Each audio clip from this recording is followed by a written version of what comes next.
दोस्तों हमारा 5 मार्च को कक्षा 12वीं का भूगोल जियोग्राफी सब्जेक्ट का एमपी बोर्ड एग्जाम 26 का पेपर होने वाला है। ओके, लगातार आप लोग कमेंट कर रहे थे भाई इसका फास्ट टिक है, आप तैयारी करा दीजिए। तो इस वीडियो में दोस्तों हम देखने वाले हैं अति महत्वपूर्ण 2 अंकी वाले अति महत्वपूर्ण प्रश्नोत्तर। ये पार्ट हमारा लास्ट पार्ट 2 रहने वाला है, 2 अंकी वाले। ओके, इससे पहले पार्ट 1 आ चुका है। तो क्रम से दोस्तों वीडियो देखना चाहते हैं, आगे भी जो वीडियो आए उनको आप क्रम से पढ़ना चाहते हैं तो 12th geography topper series MP board exam 26 के नाम से प्लेलिस्ट बना दी। प्लेलिस्ट पर आप जाकर क्या क्रम से वीडियो देखते जाइएगा।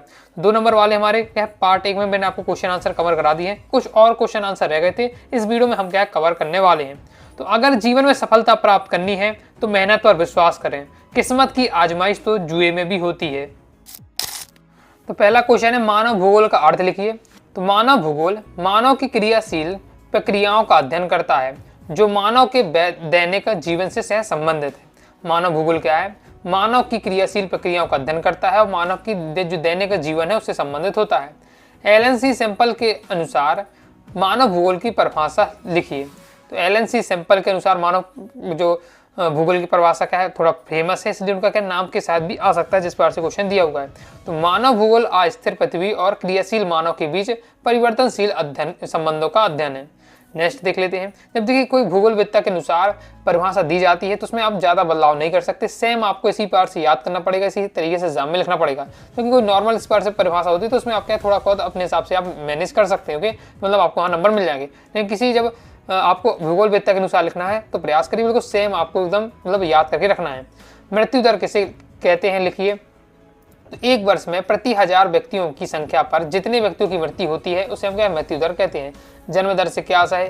तो एक वर्ष में प्रति 1000 व्यक्तियों में की संख्या में जितने बच्चों का जन्म होता है उसे जन्म दर कहते हैं। मानव विकास सूचकांक के आपको क्या है नाम बताने। 3 मूलभूत क्षेत्र कौन कौन से? तो शिक्षा, स्वास्थ्य, शिक्षा और संसाधनों तक पहुंच। ये क्या है? मानव विकास सूचकांक के या मानव विकास के 3 मूलभूत क्षेत्र हैं। कुछ लोग बुनियादी चुनाव करने में असमर्थ क्यों है, समझाइए।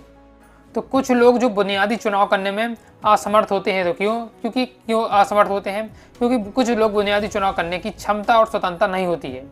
इसके मुख्य कारण ज्ञान प्राप्त करने की अक्षमता, गरीबी, सामाजिक भेदभाव, निर्णय लेने की स्वतंत्रता व क्षमता, संस्थाओं की अक्षमता आदि हो सकते हैं। इस कारण भी क्या चुनाव करने में असमर्थ होते हैं।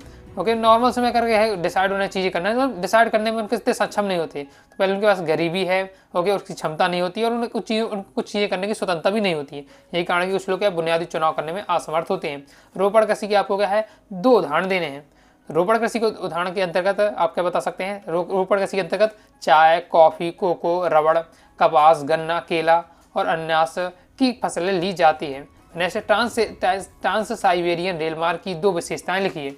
ट्रांस साइबेरियन रेलमार्ग की आपको विशेषताएं बतानी है। तो ट्रांस साइबेरियन रेलमार्ग विश्व का सबसे बड़ा रेलमार्ग है। इस रेलमार्ग के कारण ही साइबेरियन क्षेत्र के निवासियों को आधुनिकतम वैज्ञानिक उपलब्धियां प्राप्त होता है। नेक्स्ट है प्रतिकूल व्यापार संतुलन किसे कहते हैं? यदि किसी देश का आयात मूल्य उसके निर्यात मूल्य से अधिक होता है तब देश का जो व्यापार संतुलन ऋणात्मक या प्रतिकूल कहलाता है। आयात मूल्य यानी जो हम सामान मंगा रहे हैं, मान लीजिए हम मंगा रहे हैं सामान 10 लाख रुपए का, 10 लाख रुपए का सामान मंगा रहे हैं, लेकिन जो हमारा देने का सामान है हम 2 लाख रुपए रहे, तो ये हमारा क्या ऋणात्मक है। ओके, ऋणात्मक या प्रतिकूल हमारे लिए कहलाएगा। तो यही हमारा प्रतिकूल व्यापार संतुलन। आगे नेक्स्ट है अनुकूल व्यापार संतुलन किसे कहते हैं? तो अनुकूल में क्या होता है कि जो आयात हमारा जो निर्यात मूल्य होता है, निर्यात मान लीजिए हम क्या दूसरे देश को 10 लाख रुपए का सामान दे रहे हैं, बदले में हम केवल 2 ही लाख का ले रहे हैं, तो हम दे ज़्यादा रहे हैं और ले कम रहे हैं, तो ये हमारा क्या अनुकूल व्यापार संतुलन कराएगा। प्रतिकूल में क्या होता है कि हम माल ज़्यादा लेते हैं, ओके, ज़्यादा पैसों का ले 10 लाख का ले रहे हैं, लेकिन दे उसके बदले में 1 ही 2 लाख का रहे, तो ये हमारा क्या कहलाएगा प्रतिकूल व्यापार संतुलन। नेक्स्ट हमारा भारत में सर्वाधिक ग्रामीण जनसंख्या वाले आपको राज्यों के नाम बताने हैं। तो सर्वाधिक ग्रामीण जनसंख्या वाला राज्य आपका हिमाचल प्रदेश, बिहार, असम और उड़ीसा हो जाएगा। आगे देख लेते हैं। आगे नेक्स्ट क्वेश्चन है कायिक घनत्व किसे कहते हैं? इसका सूत्र लिखिए। तो कायिक घनत्व किसी क्षेत्र की जनसंख्या तथा उस क्षेत्र के कृषि योग्य भूमि के अनुपात को क्या प्रदर्शित करता है? कायिक घनत्व बराबर होता है कुल जनसंख्या बटे कृषि योग्य भूमि। बिल्कुल सिंपल दिए। जहाँ जो इतने भी क्वेश्चन मैं आपको बता रहा हूँ इसमें क्या है, प्रीवियस पेपर क्वेश्चन भी कवर किए गए, सभी आपके सिलेक्टेड रहने वाले हैं। इसके साथ ही जो सॉल्यूशन मैं आपको दे रहा हूँ उतना ही आपको दे रहा हूँ जितना आपको एग्जाम में लिखना चाहिए और आपको फुल मार्क्स मिले। एक भी लाइन यहाँ एक्स्ट्रा नहीं दी हुई है। तो काय घनत्व क्या है, किसी क्षेत्र की जनसंख्या तथा उस क्षेत्र की कृषि योग्य भूमि के अनुपात होता है, वही हमारा क्या है आपका काय घनत्व कहलाता है। बाकी नॉर्मल आप फॉर्मूला याद रखिएगा तो फिर आपको क्या परिभाषा भी आसानी से बता पाएंगे। नेक्स्ट है सघन और एकांकी बस्तियों में आपको अंतर बताना है। तो सघन और एकांकी बस्ती में क्या अंतर होता है। तो सघन बस्तियों में क्या मकान होते हैं वो पास पास जुड़े होते हैं। एकाकी बस्तियों में मकान एक दूसरे के दूर दूर बने होते हैं। सघन बस्तियों में ये बस्तियां उपजाऊ मैदान और औद्योगिक क्षेत्र में होती हैं, जबकि जो एकांकी बस्तियां होती हैं ये बस्तियां उच्च भूमि, पर्वतीय क्षेत्र और वनों में तथा जल स्रोतों के पास पाई जाती हैं। नेक्स्ट देख लेते हैं। नेक्स्ट हमारा क्वेश्चन है, नगर के दो आपको प्रकार लिख रहे हैं। तो नगर दो प्रकार के होते हैं, व्यापारिक नगर और प्रशासनिक नगर। तो सघन बस्तियां और एकांकी बस्तियां समझ गए हैं। नाम में ही लिखा हुआ है सघन बस्तियां, यानी जो सघन हो, सघन यानी घनी, जो घने जहाँ बसी हो, यानी घने मकान हो, आसपास मकान हो, बगल बगल हो, तो वो आपका सघन में। एकांकी में क्या है, जो घर बने हो, दूर दूर बने हो। अब ओके, और जब एक सघन बस्तियों की स्थिति कब उत्पन्न होती है, जहाँ उपजाऊ भूमि होती है और औद्योगिक क्षेत्र होता है, तो वहाँ अपने आप ही वो क्या है सघन बस्तियाँ बनना स्वाभाविक बात हो जाती है। जबकि एकाकी बस्ती जहाँ लेना कम ही लोग पसंद करते हैं, जैसे ऊंचे पर्वतों, पहाड़ों में, और इसके साथ ही वन क्षेत्रों में, ये सब एरिया में क्या है एकाकी बस्ती रहती है। जैसे निवल बोया गया क्षेत्र और सकल बोया गया क्षेत्र से क्या है। तो निवल बोया गया क्षेत्र क्या है, तो वह भूमि जिस पर फसलें उगाई व काटी जाती है निवल बोया क्षेत्र गया क्षेत्र कहलाता है। सकल बोया गया क्षेत्र, निवल बोए गए क्षेत्र में जोड़ा गया वह क्षेत्र जिसमें कृषि वर्ष अवधि में एक से अधिक बार फसलें बोई जाती है, सकल बोया गया क्षेत्र कहलाता है। तो निवल बोया गया क्षेत्र क्या है, जहाँ फसलें उगाई जाती है और काटी जाती है, निवल बोया गया क्षेत्र। सकल बोया गया क्षेत्र में वो कहते हैं जिसमें एक वर्ष जिसमें कृषि वर्ष में अवधि में एक से अधिक बार अगर फसलें उगा सकते हैं तो हम क्या है वो सकल बोया गया क्षेत्र कहलाता है। जल संभर प्रबंध के उद्देश्य आपको पूछे जा रहे हैं। तो जल संभर प्रबंध का उद्देश्य प्राकृतिक जल संसाधनों और समाज की आवश्यकताओं के बीच संतुलन स्थापित करना है। मानव भूगोल की मानवतावादी विचारधारा क्या है, तो इस विचारधारा का संबंध मुख्यतः लोगों के सामाजिक कल्याण के विभिन्न पक्षों से है। इनमें आवास, स्वास्थ्य, शिक्षा जैसे पक्ष शामिल होते हैं। निश्चयवाद और संभववाद में आपसे अंतर पूछा जा रहा है। निश्चयवाद संभववाद में अंतर क्या है। तो निश्चयवाद में क्या होता है, निश्चयवाद के अनुसार मानव के प्रत्येक क्रियाकलाप को पर्यावरण से नियंत्रित माना जाता है। यानी मानव जितने भी क्रियाकलाप यहाँ हो रहे हैं ओके प्रकृति में, वो सब क्या है पर्यावरण भी क्या के हाथों में है। पर्यावरण अपने अनुसार ये क्रिया कराते हैं। ओके, इसके साथ संभववाद में कहता है, संभववाद के अनुसार मानव अपने पर्यावरण में परिवर्तन करने में समर्थ है। यानी निश्चयवाद कहता है कि पर्यावरण नियंत्रित करेगा मानव को, ओके मानव की परिस्थितियों को, जबकि संभववाद कहता है कि मानव नियंत्रित करेगा, मनुष्य नियंत्रित करेगा पर्यावरण को। और निश्चयवाद में विचारधारा के अनुसार मानव प्रकृति का दास होता है, मानव क्या प्रकृति का दास है, जबकि संभववाद में इस विचारधारा के अनुसार मानव प्रकृति का दास नहीं है। तो ये रहता है आपका निश्चयवाद संभववाद। नेक्स्ट हमारा प्रवास की आपको कोई 4 अपकर्ष कारक पूछे जा रहे हैं। रोजगार के बेहतर अवकर्ष, यानी आप अवकर्ष से आपको याद करें आकर्षित, जिसके कारण हम आकर्षित हो रहे हैं। हम प्रवास मतलब क्या होता है, एक स्थान को छोड़कर हम दूसरे स्थान पर जा रहे हैं। अब दूसरे स्थान पर क्यों जा रहे हैं, ओके, तो अपकर्ष कारक होते हैं, प्रतिकर्ष कारक होते हैं। अपकर्ष कारक में जिसमें हम क्या है हमारा मन होता है जिसके कारण जाने का, जैसे रोजगार के बेहतर अवसर हैं शहरों में, ओके अगर गांव से शहर की ओर जा रहे हैं तो क्या कारण आप ये भी स्पष्ट जा सकता है कि लोग क्या है गांव से शहरों की ओर पलायन क्यों हो रहे हैं। ओके, तो इसमें भी वही आप बातें आपको रहने वाली है कि जीवन यापन की सुविधाएं व सुरक्षा प्राप्त होती है, अनुकूल जलवायु होती है, शिक्षा व स्वास्थ्य सुविधाओं का विकास है।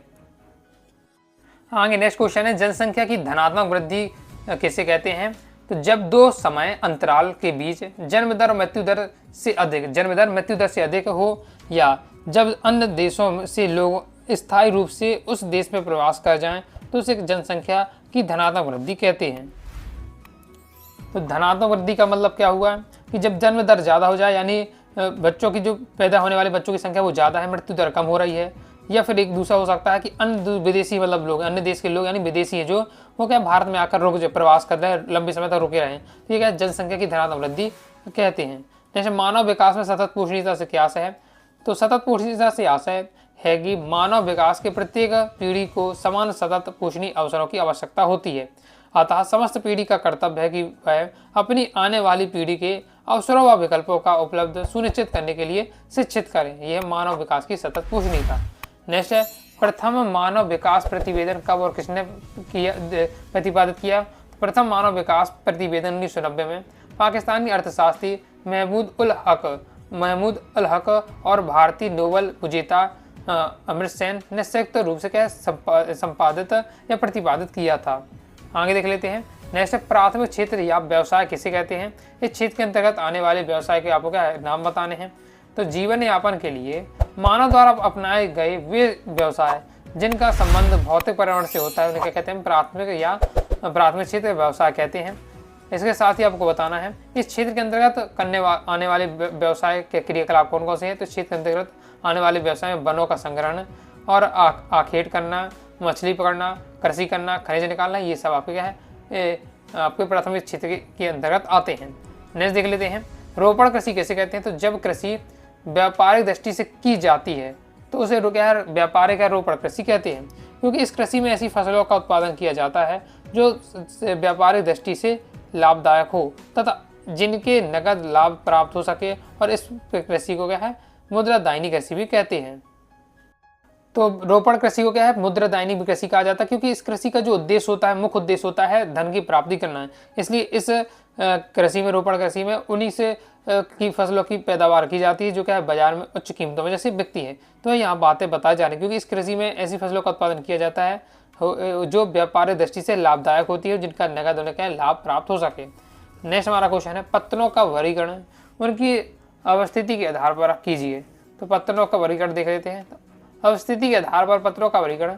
अवस्थिति के आधार पर पत्तन दो प्रकार के होते हैं, अंतर्देशीय पत्तन और आपको होता है बाह्य पत्तन। तो इसे अच्छे से समझ लीजिए। नेक्स्ट देख लेते हैं। नेक्स्ट हमारा क्वेश्चन है, विनिर्माण उद्योग। विनिर्माण उद्योग किसे कहते हैं? विनिर्माण उद्योग वह प्रक्रिया जिसके द्वारा मनुष्य अपने श्रम और मशीनों के सहयोग से कच्चे माल को संशोधित करके और अधिक उपयोगी बनाता है, मूल्यवान वस्तु में बदल देता है। तो विनिर्माण समझ चुके हैं कि वह ऐसी प्रक्रिया होती है जिसमें मनुष्य अपने श्रम और मशीनों के सहयोग द्वारा क्या है कच्चे माल को द्वारा से सही करता है।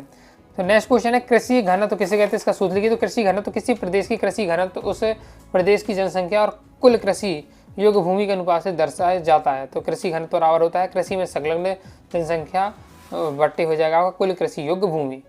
आगे देख लेते हैं।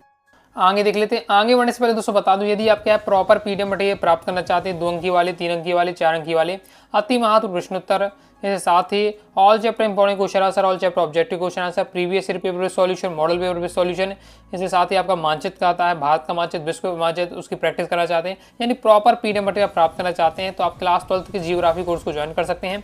प्ले स्टोर से अनुराग सारी क्लास आपको ऐप डाउनलोड कर लेना है और वहाँ से दोस्तों आपको कोर्स ज्वाइन कर लेना है। जियोग्राफी कोर्स की वैसे ही फीस बहुत कम है और जैसे ही दोस्तों आप कोर्स लेते समय कूपन कोड में जियोग्राफी 70 कूपन कोड अप्लाई करेंगे, सीधे दोस्तों आपको 100 रुपये का डिस्काउंट प्राप्त हो जाएगा। तो फीस आपकी और कम हो जाएगी, यानी नाम बात की फीस में आप प्रॉपर अच्छे से तैयारी कर पाएंगे। नेक्स्ट क्वेश्चन है, भारत में ग्रामीण जनसंख्या की 2 विशेषताएं आपको लिखनी है। तो भारत की जो ग्रामीण जनसंख्या है इसकी विशेषताएं, पहला है कि आजीविका का मुख्य रूप से प्राथमिक आर्थिक क्रियाओं पर आधारित, यानी जो भारतीय ग्रामीणों की जो जनसंख्या है वो अपने आर्थिक क्रियाओं पर आधारित और प्राथमिक आर्थिक क्रियाओं पर आधारित है।